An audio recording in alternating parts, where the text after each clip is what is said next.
Bienvenue. Aujourd'hui, on se penche sur des sources autour de l'Ozempic, le sémaglutide, et cette réputation qui émerge, un potentiel remède anti-âge. L'idée de ralentir le vieillissement, voire de l'inverser. C'est fascinant, forcément. Absolument. Et on va regarder ça de très près. D'où ça vient cette affirmation, quelle est la solidité scientifique derrière, et puis surtout, quels sont les intérêts en jeu, les risques potentiels dont on parle peut-être moins. Notre but, c'est un peu de démêler le vrai du buzz, quoi. Alors, le point de départ, si j'ai bien compris, c'est une étude qui a pas mal fait parler. Elle suggère un rajeunissement biologique de 3,1 ans en 32 semaines. C'est précis, ça. Presque trop beau, non?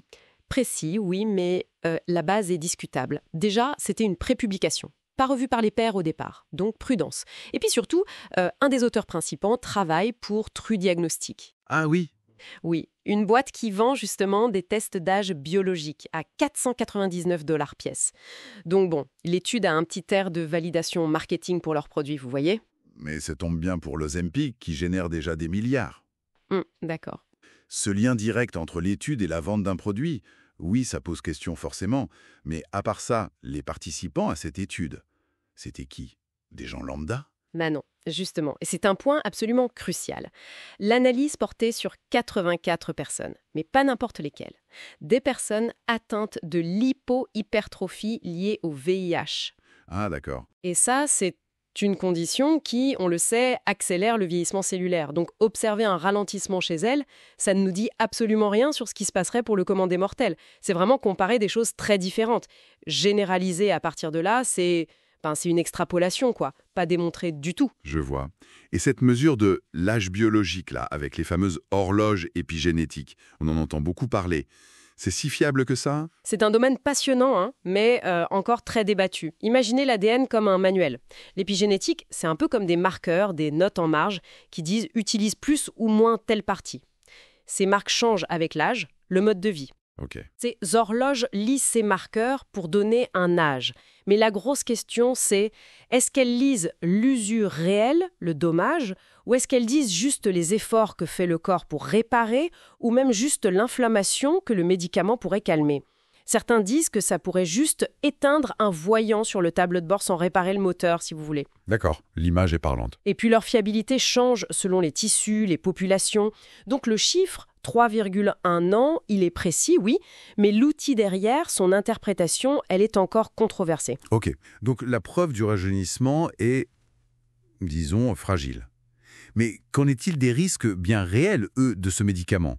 Surtout quand il est utilisé massivement pour la perte de poids, ce qui est le cas. Alors là, oui, il y a un risque majeur, et peut-être sous-estimé la sarcopénie, c'est la perte de masse musculaire. Ah oui. Et ce n'est pas anodin, on parle de jusqu'à 40% du poids total perdu qui peut être de la masse maigre, du muscle.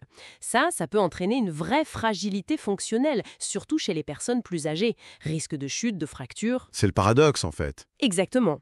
Des cellules peut-être plus jeunes, selon un test discutable, mais encore globalement plus frêles.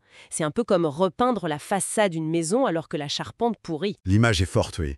Et on entend aussi parler d'autres soucis, non? Plus digestifs. Oui, tout à fait. Des effets gastro-intestinaux sérieux.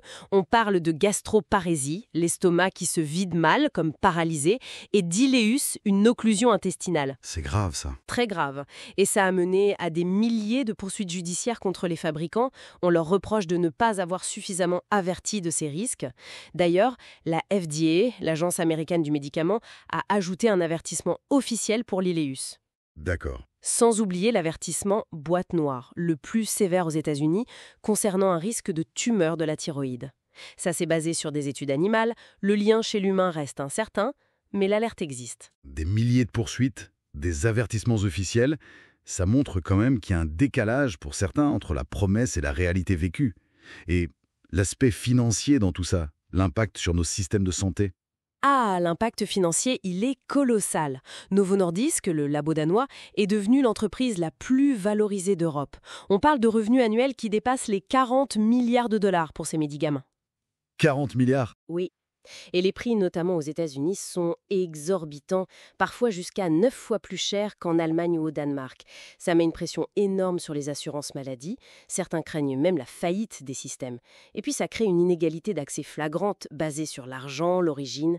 C'est énorme. Donc au final, si on essaie de synthétiser ce qu'on a vu dans les sources, Mais je dirais que la promesse anti-âge de l'Ozempic est au mieux très prématurée.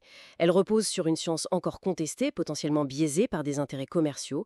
Elle sert une stratégie marketing massive pour un médicament qui a des bénéfices réels, pour le diabète, la perte de poids, mais aussi des risques significatifs, la sarcopénie, les troubles digestifs graves, sans parler du coût exorbitant. Et tout ça soulève des questions de société profondes. Le coût des soins, l'équité et cette tendance à vouloir médicaliser le vieillissement lui-même. c'est une histoire beaucoup plus complexe que ce que les gros titres laissent penser. Et ça nous amène à une question pour finir, peut-être une réflexion plus large. Exactement.